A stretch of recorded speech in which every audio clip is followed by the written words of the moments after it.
Ayo peduli bernegara. Jangan tahlil tok di pojok itu loh. Ayo. Bukan hanya talqin tahlil. Itu penting. Berkat penting sih. Tapi juga bukan hanya berkat yang penting itu. Kiai Hasyim Asy'ari tahu itu semuanya. Paham. Apa yang saya sampaikan itu? Ini menjelaskan sikapnya Mbah Hasyim ini. Pulang tuh Wireng menghadap bapaknya Kiai Hasyim, cerita begini, Kiai Hasyim Asy'ari, ya nanti malam saya istikharah dulu. Paginya, Wahid, saya setuju 7 kata dicoret. Dengan berkewajiban mengamalkan syariat Islam. Coret. Kenapa? Yang penting kita ini negara kuat dulu, bersatu dulu. Tanah air kita ini. Di atas tanah air yang kuat itulah kita akan berjuang Islam. Walhasil itulah perjuangan Nahdlatul Ulama menerima konsep nasionalisme asalkan Assalamualaikum warahmatullahi wabarakatuh. Bismillah. Alhamdulillah. Wassalatu wassalamu ala Sayyidina Muhammad Rasulillah wa ala alihi wa sahbihi wa man ittaba' bihudah. Al-Mukarram Akhil Aziz Kiai Haji Dr. Musyaffa' Fauzi Atalallahu baqa'ah Zukhran wal ummah. Kiai Haji Nasih nih. Ini Kiai Nasih. Yang ini Al-Mukarram Kiai Haji Nasih Azizahullah bikaromih. Yang ini Kiai Haji Nukholis Hafidhullah. Dan para kiai semuanya, para tokoh masyarakat, para santri. Sekitar tahun 1914 Hadratus Syekh Kiai Haji Hasyim Asy'ari melihat bahwa khilafah Utsmaniyah di Turki sudah lemah. La haula wala semua wilayahnya dikangkangi penjajah. Mesir, Irak, Sudan dijajah Inggris, Suriah, Lebanon, Aljazair, Tunis dijajah Perancis, Libya dijajah Itali, Indonesia Belanda. Itu namanya mereka mendirikan imperialisme, kolonialisme. Yang punya ide kolonialisme itu 2 orang. Perdana Menteri Inggris dan Perdana Menteri atau Presiden Perancis. Yang namanya Sik dan Picot. Sik itu Perdana Menteri Inggris, Picot Presiden Perancis. Disebut Sik Picot. Itu yang punya ide menjajah. Melihat semuanya di bawah kangkangan penjajah, Kiai Hasyim memprediksi ini nanti khilafah akan bubar. Kalau nanti khilafah bubar, akan berdiri negara masing-masing. Dan sudah ada konsep negara nasionalisme. Konsepnya itu datang dari seorang ideolog dari Prancis namanya Ernest Renan. Dulu negara kan negara agama dulu, negara Katolik, negara Islam, negara Hindu, itu kan ya. Konsepnya Ernest Renan sudah tidak layak negara berdasarkan agama. Negara berdasarkan kesepakatan beberapa suku, jadilah satu bangsa. Itulah nasionalisme ditulis oleh Ernest Renan pada tahun 1895. Bukunya namanya What is Nation? Nyandak betul. Ya pulang. Insyaallah wa ilam ya saya. Nah, di situ Kiai Hasyim Asy'ari dengan lapang dada menerima konsep negara nasionalisme. Asal tidak menyampingkan agama. Nasionalisme tapi religius. Betul. Prediksi kalau wong Jawa ramalan Mbah Hasyim Asy'ari benar. Tahun 1924 khilafah bubar. Sistem khilafah semenjak Abu Bakar, Umar, Utsman, Ali, dinasti Umayyah, dinasti Abbasiyah, dinasti Utsmaniyah bubar. Yang membubarkan orang dalam Turki sendiri. Namanya Mustafa Kemal Atatürk. Atatürk itu guru. Atatürk namanya guru besar Atta. 2 tahun kemudian ulama-ulama Islam mencoba mendirikan khilafah. Kumpul di Mesir. Ulama India, ulama Afrika, ulama Asia. 2 hari 2 malam rapat. Yattafiquna ala alla yattafiqu. Hasilnya apa? Sepakat untuk tidak sepakat. Jadi konsep khilafah gagal. Tahun 30-an baru ada kebangkitan orang Arab dengan semangat nasionalisme, sayangnya sekuler. Sebetulnya Almania enggak enggak memperhitungkan agama, bukan anti agama, anti tidak, tapi tidak menganggap penting agama. Namanya Almania namanya. Pendirinya namanya orang Kristen Ortodok dari Damaskus, namanya Mitchell Aflaq. Siapa namanya? Pertama kali ada kebangkitan orang Arab, kebangkitan politik. Mendirikan partai namanya Partai Ba'ath. Partai apa? Nasionalis, sekuler, sosialis. Menggembleng pemuda-pemuda Arab. Semangat nasionalis menggembleng pemuda Arab. Dari Suriah, Abdul Karim Qasim. Nanti akan diteruskan oleh Hafid Asad. Dari Irak, Hasan Bakr. Nanti akan diteruskan oleh Saddam Hussein. Dari Mesir, Sa'ad Zaghloul, Ahmad Urabi. Akan diteruskan oleh Jamal Nasir, Anwar Sadat. Dari Libya, Abdus Salam Jalud. Diteruskan oleh Muammar Gaddafi. Dari Sudan, Ja'far Numeri.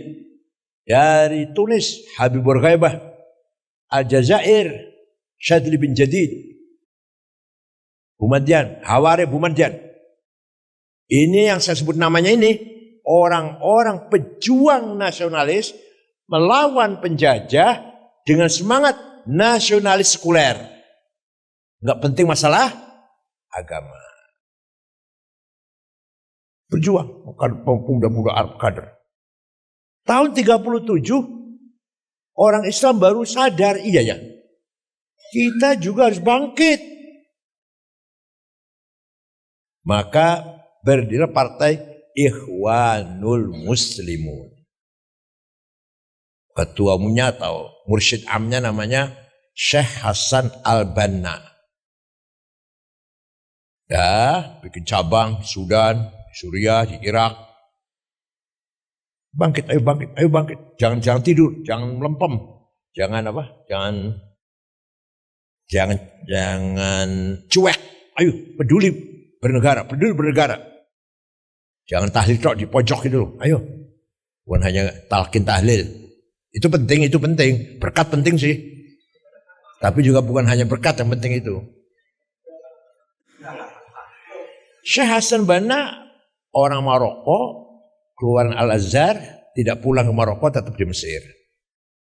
Tahun 41, apa 42 lah, ada pemuda Ikhwan, Banser lah, membunuh Perdana Menteri Mesir. Yang dibunuh namanya An-Najrasi. Hasan Banna marah sambil nangis. Bukan begini caranya bangkit. Bukan begini yang saya maksud dengan Ikhwan Muslimun. Agenda politik Ikhwan Muslimun. Kita anti kekerasan. Kita anti teror. Kamu tuh bukan bunuh saya. Kamu bukan bunuh An-Najrasi. Kamu tuh bunuh saya. Benar. Tidak lama Hasan Banna terbunuh. Nah, gantinya, makanya kalau cari ganti yang benar. Sekarang Pak, cari ganti asal uang ya, uang menang. Kalau udah uang menang. Cari ketua PBNU, cari ketua cabang NU, ketua NU, cari ganti yang benar. Tapi sekarang masalahnya yuhibbunal fulus. Satu lagi, wal furuj. Kalau udah fulus, furuj, istrinya 4. Gak apa-apa, halal. Gantinya Sayyid Qutb, siapa? Sayyid Qutb sebenarnya bukan ulama, aja pintar. Beliau keluaran Cairo University. Beliau bukan ulama, jurnalis, wartawan. Punya gagasan yang baru, yang belum ada sejak sejarah Islam. Apa? Beliau dalam kitabnya Ma'alim fit Thariq menafsirkan istilah jahiliyah bukan seperti yang kita tahu, primitif, buta huruf, bukan. Jahil itu artinya an-nidhamus siyasi ghair islami. Sistem politik yang tidak dari Islam, jahiliyah. Komunisme, jahiliyah. Kapitalisme, jahiliyah. Sosialisme, jahiliyah. Nasionalisme, jahiliyah. Karena datang dari luar Islam. Harus kita tolak. Kalau jahiliyah harus dibunuh. Hal darahnya jahiliyah. Maka ikhwan jadi radikal. Itu ceritanya. Nah, Presiden Jamal Nasir jadi presiden merdeka. Presiden merdeka. Tahun 65 ikhwan mencoba kudeta. Gagal. 6 tokoh ikhwan yang gede-gede digantung di Medan Tahrir, termasuk Said Qutb, Al-Hudaybi, Zaki Muhandis, dan seterusnya. Ditonton rakyat, digantung. Itu lama besar. Yang bahasa MWC Ranting banyak dibunuhnya udah, banyak. MWC Ranting nggak tertulis dalam sejarah, nggak tertulis. MWC aja kok. Kan tingkat kecamatan lah. Ikhwan dibubarkan. Partai terlarang. Tokoh-tokohnya 6 orang digantung. Lahir yang lebih radikal. Namanya Jamaah Takfir wal Hijrah. Apa? Takfiri. Pendiri namanya Syukri Ahmad Mustafa. Apa? Idenya dia apa? Pendapatnya? Semua orang kafir kecuali mereka yang gak kafir. Syekh Azhar dengan semua dosen-dosen Azhar kafir. Turkus Sufiyah, Syekh Thariqat kafir. Pokoknya yang menerima nasionalisme kafir. Kalau kafir harus dibunuh, hal darahnya. Ini Jamaah Takfir wal Hijrah. Dilatih peperangan, berlatih perang, berlatih ngebom, berlatih seterusnya. Tahun pertama bergerak, lupa tahunnya, membunuh Menteri Agama, Menteri Haji dan Auqaf Mesir. Namanya Syekh Dr. Husain Al-Zahabi, yang punya karangan At-Tafsir wal Mufassirun. Wartawan senior, Yusuf Asjibai, wartawan koran Al-Ahram.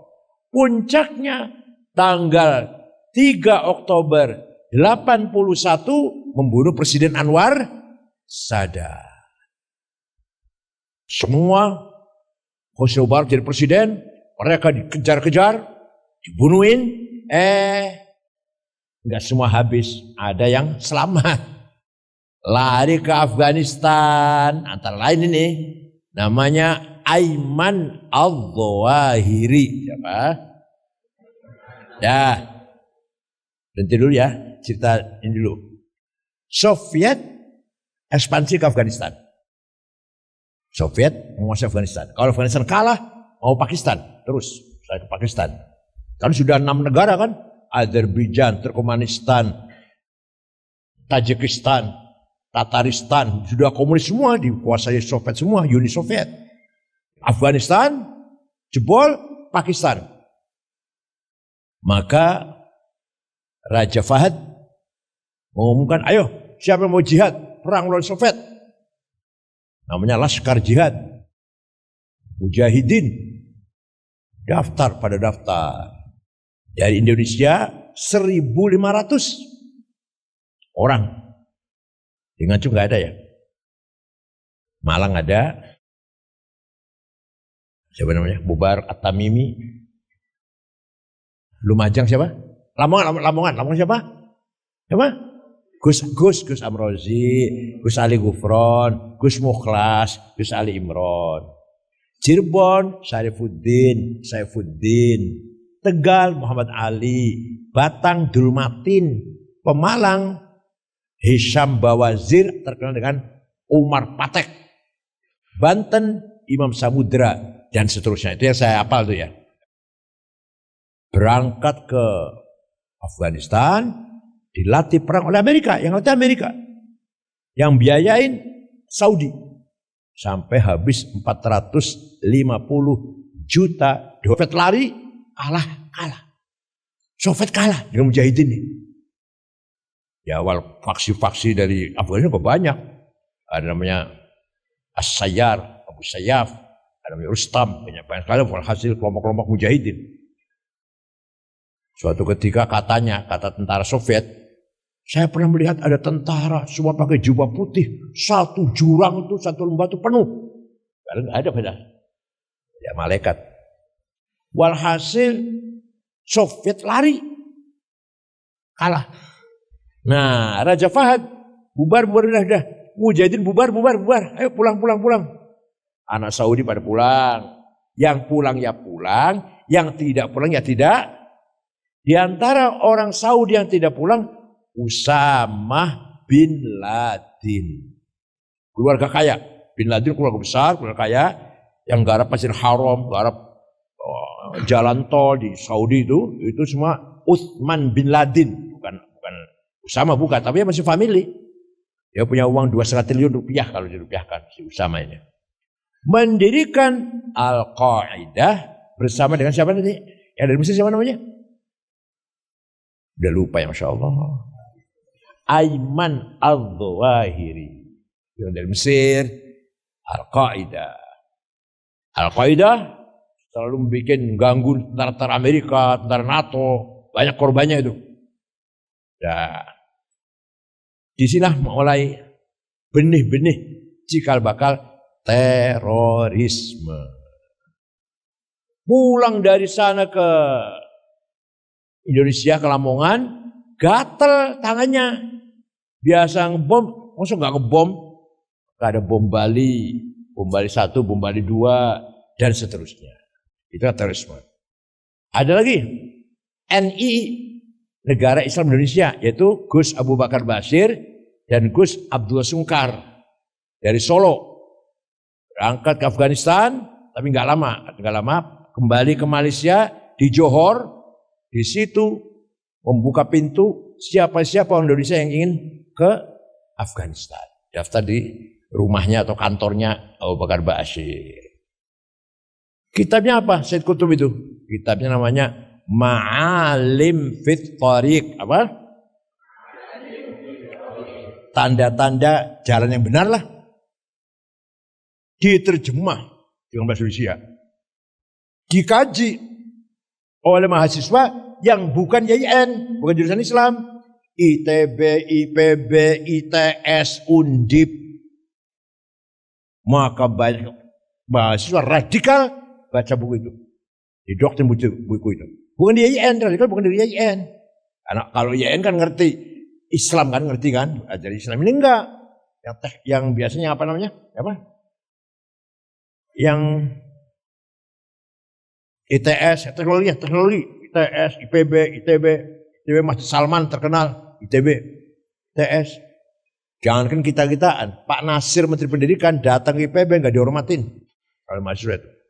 Nah, Dari situlah kebetulan kita dari sini reformasi, Pak Harto tumbang, terbuka bebas sebebas-bebasnya, maka muncullah gerakan-gerakan radikalisme. Nah, Ki Hasyim Asy'ari tahu itu semuanya, tahu, paham itu, paham. Apa yang saya sampaikan itu, ini menjelaskan sikapnya Mbah Hasyim ini.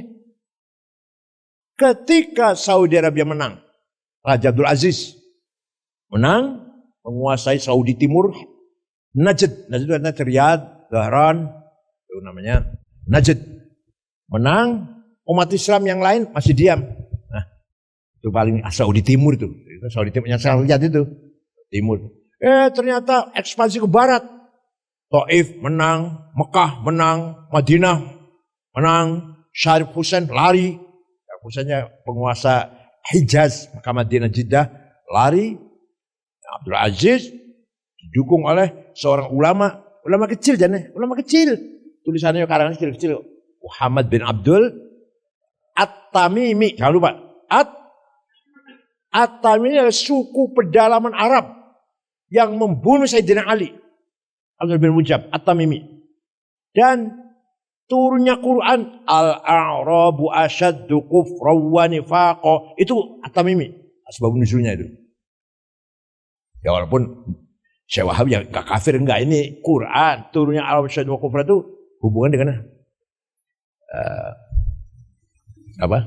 suku bedalaman Tamimi. Suatu ketika Rasulullah bagi-bagi ghanimah di Ja'ronah, dari Fathu Makkah, selesai Fathu Makkah, perang Hunain, perang Taif, dapat ratusan onta, ratusan sapi, ribuan kambing, dibagi-bagi di Ja'ronah sambil ihram umrah. Siti Aisyah head man, maka enggak ihram, nanti ihramnya di Tan'im. Bagi-baginya aneh, enggak seperti biasanya. Yang senior as-sabiqin awalin enggak dikasih. Abu Bakar, Umar, Utsman, Ali, siapapun pokoknya sudah Islam dari sejak dulu, udah lama, tidak dikasih satu ekor pun kambing. Tapi yang baru masuk Islam di Mekah, baru seminggu atau 2 minggu lah dari Fathu Makkah, walaupun kaya, Abu Sufyan 100 onta, Al-Bakhtari 50 onta. Kaget orang. Tapi kalau sahabat yang diam saja. Dari belakang ada yang maju ke depan. Namanya Dzul Khuwaisir. Apa namanya? Kalau mau takkid, baca syarah Sahih Muslim dari Imam An-Nawawi, Kitabuz Zakah Babul Qismah. Rinci sekali ceritanya. I'dil ya Muhammad. Bagaimana yang adil dong? Ini suku Bani Tamim. Ini dari suku Bani Tamim. Bagaimana yang adil dong? Rasul jawab, ma'a'dala ala ardi minni. Tidak ada orang yang lebih adil daripada saya. Saya membagi begini nih atas perintah. Orang itu gluyur, mundur. Nabi bersabda, saya khuruju min dihadar rajul qaumun yatluna al-Quran wal jawizu halaqimahum hum syarrul khalqi wal khaliqah. Nanti akan muncul dari umat Islam orang seperti ini nih, seperti ini. Apa? Baca Quran, hafal Quran, tapi tidak melewati tenggorokannya. Artinya apa? Tidak paham, hanya bibir hafal. Itu syarrul khalqi, sejelek-jelek manusia, wal khaliqah, bakal lebih jelek daripada binatang. Ini nanti turunnya ini. Itu muncul Khawarij yang mengkafir-kafirkan orang, membunuh Sayyidina Ali, itu kan? Rencana tiga orang, Sayyidina Ali, Abdul bin Mujam, Gubernur Syam Muawiyah, Amr bin As, Gubernur Mesir. Hanya yang 2 ini tidak keluar sholat subuh di masjid. Apa sebenarnya kesiangan, apa sebenarnya di rumah lah. Sayyidina Ali keluar, mau sholat subuh imami, dibunuh. Ini prediksi Rasulullah benar. Ini benih-benih radikalisme dalam Islam. Abdul Aziz menguasai Mekah, semua situs-situs sejarah bongkar. Rumah Maulid Rasul dijadikan WC. Rumah kelahirannya Sayyidina Ali, kandang khimar. Kuburan, yang tadi kan ada kijingnya ya, gini ya, ada namanya juga. Rata dengan tanah. Siti Khadijah pun rata dengan tanah. Jadi sekarang dibangun lagi. Sekarang ini dibangun lagi Siti Khadijah kuburannya oleh Muhammad bin Salman ini. Bahkan Masjid Aqobah di sebelah Jumrah Aqobah, Bai'at Aqobah itu loh, sekarang mau diperbaiki, mau dibangun lagi. Ini Muhammad bin Salman nih. Dulu mau dibongkar semuanya. Nah, Siti Khadijah, rumah Siti Khadijah yang Rasulullah tinggal di situ lama dengan Siti Khadijah dijadikan pasar, masuk dalam pasar lah. Maka Kiai Hasyim Asy'ari mengutus atau membentuk Komite Hijaz. Terdiri dari Kiai Wahab, Kiai Zainul Arifin, dan yang punya uang Haji Hasan Gipo. Makanya Kiai kalau mereka harus ngecek yang punya uang. Kalau enggak kelaparan jalan nanti. Bawa surat Mbah Hasyim. Terima Raja Abdul Aziz. Pertama mengucapkan salam atas kemenangannya. Kedua permohonan imam di Masjidil Haramain dan khotib digilir. Seminggu madhab Hanafi, minggu depan madhab Maliki, minggu depan madhab Syafi'i, minggu depan madhab Hambali. Yang ketiga, tolong atas nama umat Islam negeri Jawi. Negeri Jawi itu Indonesia, Jawi semuanya itu. Belum ada Indonesia kan. Kuburan Rasulullah dan Abu Bakar Umar jangan dibongkar. Itu Baqi itu 15.000 sahabat di Madinah tuh. Rata dengan tanah. Sampai sekarang kita kalau ziarah nggak tahu. Mana sahabat Hasan, mana Siti Aisyah. Nggak tahu. Rata dengan tanah. Nggak ada. Dunia ada dunia. Tinggal kuburan Nabi Muhammad Abu Bakar Umar. Akan dibongkar tuh. Nah, surat yang Mbah Hasyim Asy'ari dibaca. Akhirnya Abdul Aziz menggagalkan atau melarang membongkar kuburnya Rasulullah dan Abu Bakar Umar yang di pojok masjid itu. Jadi NU punya jasa besar, andil menyelamatkan makom Rasulullah dan makom Sayyidina Abu Bakar dan Sayyidina Umar. Pulang dari sana, itu tahun 25 itu, pulang dari sana mendeklarasikan berdirinya Nahdlatul Ulama. NU berprinsip menerima konsep nasionalisme tapi tidak lupa agama. Makanya hubbul watan minal Muktamar tahun 30 di Banjarmasin, NU keputusannya kita menghendaki negara Darussalam bukan Darul Islam.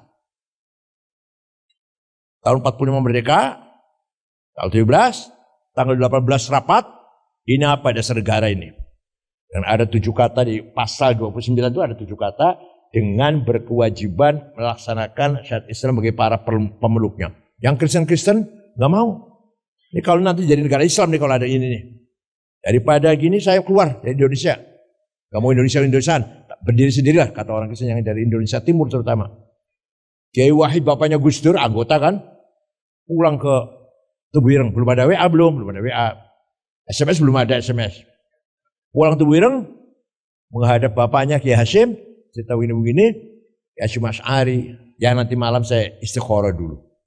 Paginya Wahid, saya setuju 7 kata dicoret. Dengan berkewajiban mengamalkan syariat Islam. Coret. Kenapa?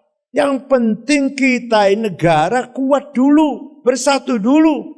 Tanah air kita ini. Di atas tanah air yang kuat itulah kita akan berjuang Islam. Pesantren, madrasah, masjid, mushola, majelis taklim. Di atas tanah air yang kokoh bersatu.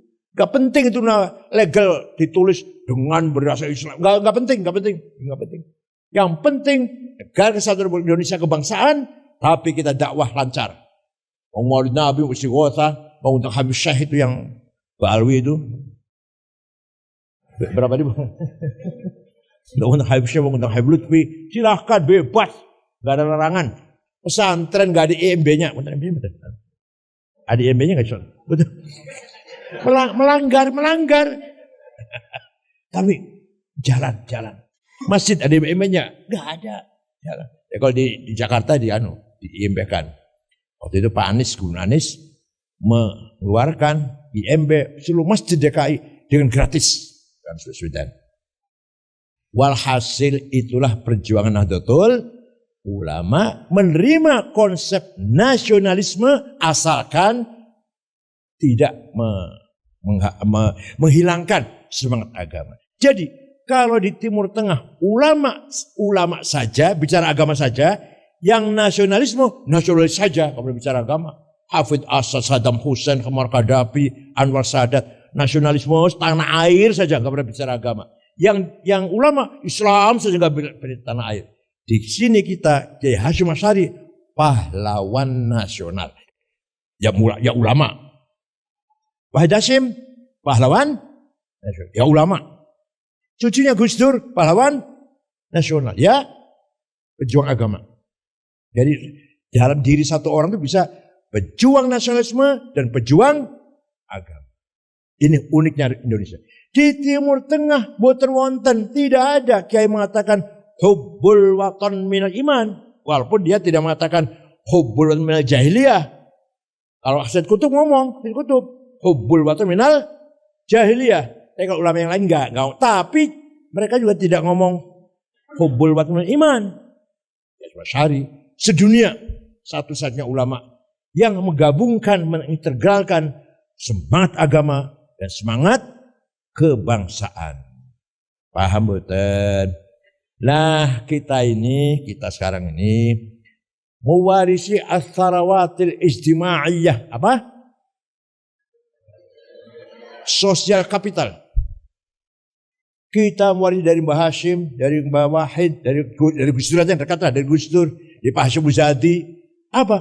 Anggota warga NU. Ini amanah kita semua ini. Kita bisa enggak melanjutkan, memelihara, membesarkan, memperkuat. Amanah. Kalau tidak, khianat kita namanya. Karena itu adalah modal satu-satunya yang paling besar kita adalah as-sarwat al-ijtima'iyah, social capital. Modal sosial. Warga banyak dulu. Enggak diopeni, enggak dipelihara, enggak dibimbing, enggak dicerdaskan, enggak dimajukan. Pendidikan, kesehatan, ayo, kesadaran berbangsa bernegara, ketertiban, ayo. Kesehatan, penyakit-penyakit supaya hilang semua dari warga NU. Jangan ada yang bengak, jangan ada yang TBC. Kalau penyakit flu enggak apa-apa, flu enggak apa-apa, gudi enggak apa-apa, gudi enggak apa-apa. Iya, warisan kita mewarisi dari para kiai. Paham betul? Terutama yang pengurus, Mana yang pengurus yang mana? Yang pengurus yang mana? Walaupun ranting lah. Walaupun yang WC, terutama yang pengurus. Ya sebenarnya enggak hanya pengurus. Begitu pula Kiai Musyafa ini. Mewarisi amanah dan Mbah Zainuddin pesantren. Harus pelihara, harus perkuat, harus dimajukan. Supaya lebih syiar lagi. Amanah. Kalau tidak bisa, khianat berarti. Paham betul. Tinggalannya kiai, tinggalan itu santri. Masyarakat santri. Jadi pesantren juga masyarakat santri. Masyarakat yang sholat, masyarakat ibadah, tahlilan. Itu tinggalan Mbah Hasyim Asy'ari. Dan para wali songo sudah jelas. Nah kita ini harus melihara mereka. Quran pertama kali dong. Quran. Orang Quran hadis. Seperti aqimus sholat, wajib sholat. Berapa kali sholat? Namanya apa sholat? Di Quran gak ada. Betul-betul di Quran. Sholat itu 5 kali. Namanya zuhur, asar, maghrib, isya, subuh. Betul Quran. Sing jawab wonten betul baca Quran. Bacanya kulhu, falak, nas, al-fatihah, alif lam mim, ayat kursi, dalam samawat, dari Allah, tahlil, berkat. Kalau jenengan baca Quran, tidak akan ditemukan berapa kali sholat. Namanya apa sholat itu? Di hadis wonten. Furidat alaikum khamsu maktubat. Al-dhuhr wal asr wal maghrib wal isya wal fajar. Diwajibkan pada kamu sekalian orang Islam 5 kali sholat. Namanya zuhur, asar, maghrib, isya, fajar. Tapi rukunnya sholat. Syaratnya sholat. Gak ada di Quran.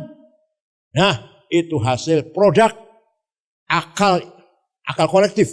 Akalnya ulama banyak. Namanya ijma. Apa namanya? Konsensus. Arkanus sholati sab'ata asyar. Rukun sholat 17. Takbiratul ikhram, an-niyah, al-qiyamu berdiri man istata'a, qiraatul Fatihah, baca Fatihah ketika berdiri, ar-ruku' dan seterusnya. Itu hasil akalnya ulama. Akalnya ulama, bukan kalian ente bukan insyaallah. Nahdlatul Ulama tapi bukan ulama bukan. Saya kalau ngomong di luar negeri, saya ketua umum Nahdlatul Ulama. Oh, jadi ulama semua. Waktu itu saya ngomong 90 juta warganya. Ulama, iya ulama semua. Baru potongannya kayak gini, Masya Allah.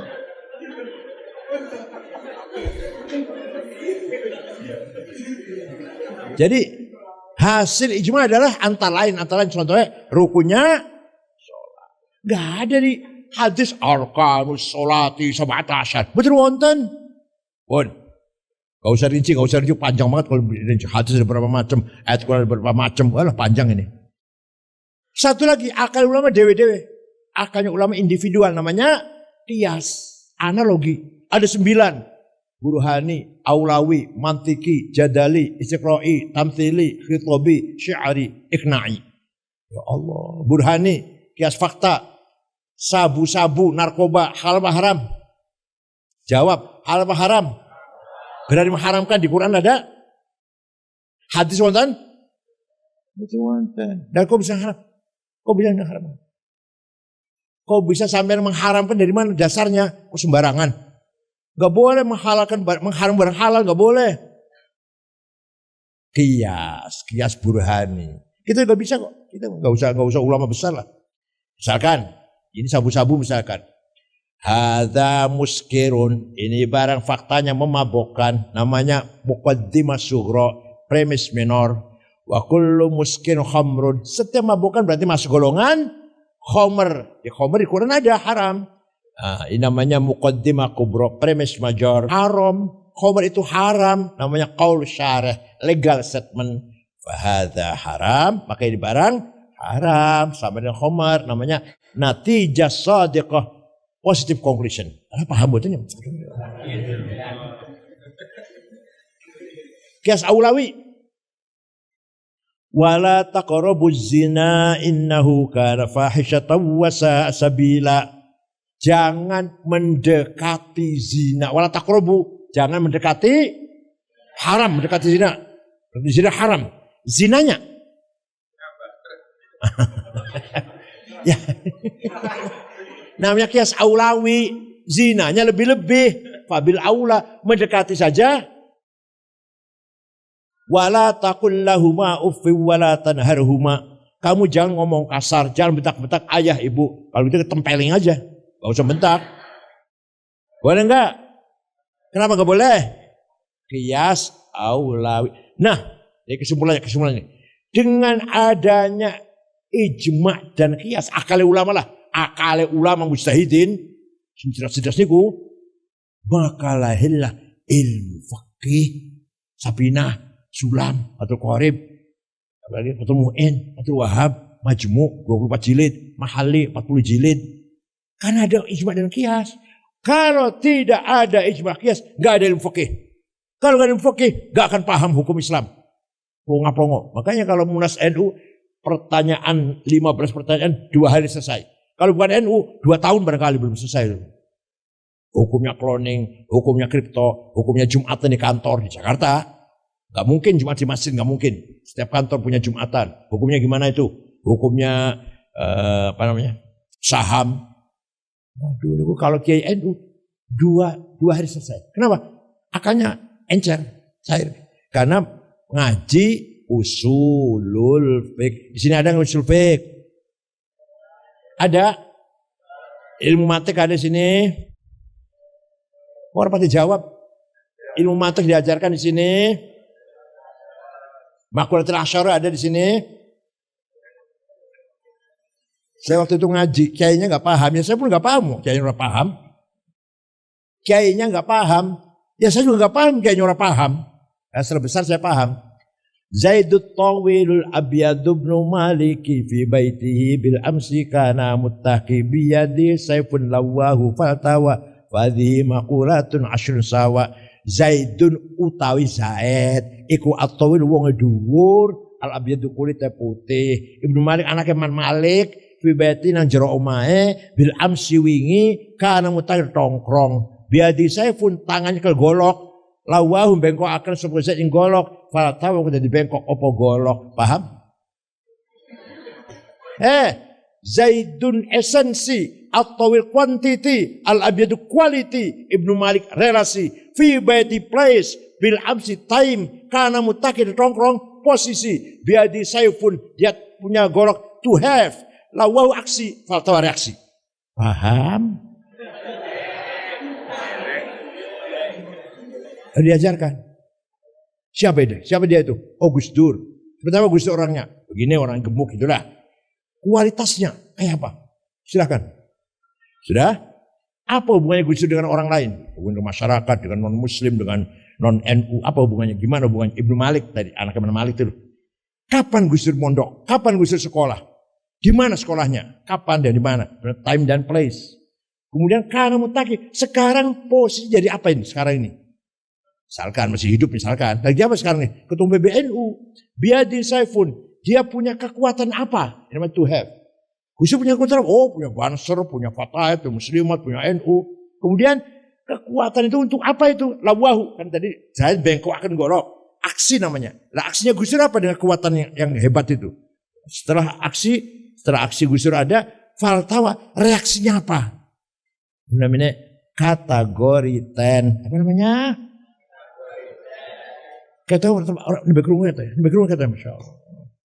Jadi kalau mau cair, kata Imam Ghazali dalam kitab Al-Mustasfa, barang siapa tidak paham ilmu mantik, la thiqata bi'ilmih, tidak bisa dipercaya ilmunya. Imam Ghazali itu yang enggak ngerti ilmu mantik, enggak bisa dipercaya ilmunya. Karena otaknya dedel, enggak cair. Tapi Imam Nawawi mengharamkan ilmu mantik. Nawawi dan Ibnu Shalah mengharamkan ilmu mantik. Dia kata Imam Ghazali harus paham ilmu mantik. Kalau enggak bisa percaya ilmunya. Kiasnya pasti salah kias-kiasnya itu. Betul dong.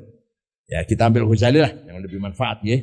Imam Nawawi sih hanya berdasarkan kalau itu ilmu dari luar maka haram kata Nawawi. Walhasil, ayo pesantren Mojosari harus kita tanggung bersama-sama. Bukan miliknya Pak Musyafa, tapi milik masyarakat Nganjuk. Betul nggih? Kebanggaan kita semuanya. Harus kita lestarikan, kita jaga, kita rawat. Kualitas harus ditingkatkan. Kualitas hanya jumlah santri 6.000. Kualitas Masya Allah kualitasnya. Aduh. Mojo kita berantakan. Mojo Fatihah dan Fasih. Santri mana tuh? Mojo Sari. Aduh silakan. Penting kualitas. Bukan hanya kuantitas. Paham? Syukran wa dumtum fil khairi barakati wan najah. Wallahul muwaffiq ila aqwamit thoriq. Wassalamualaikum warahmatullahi wabarakatuh.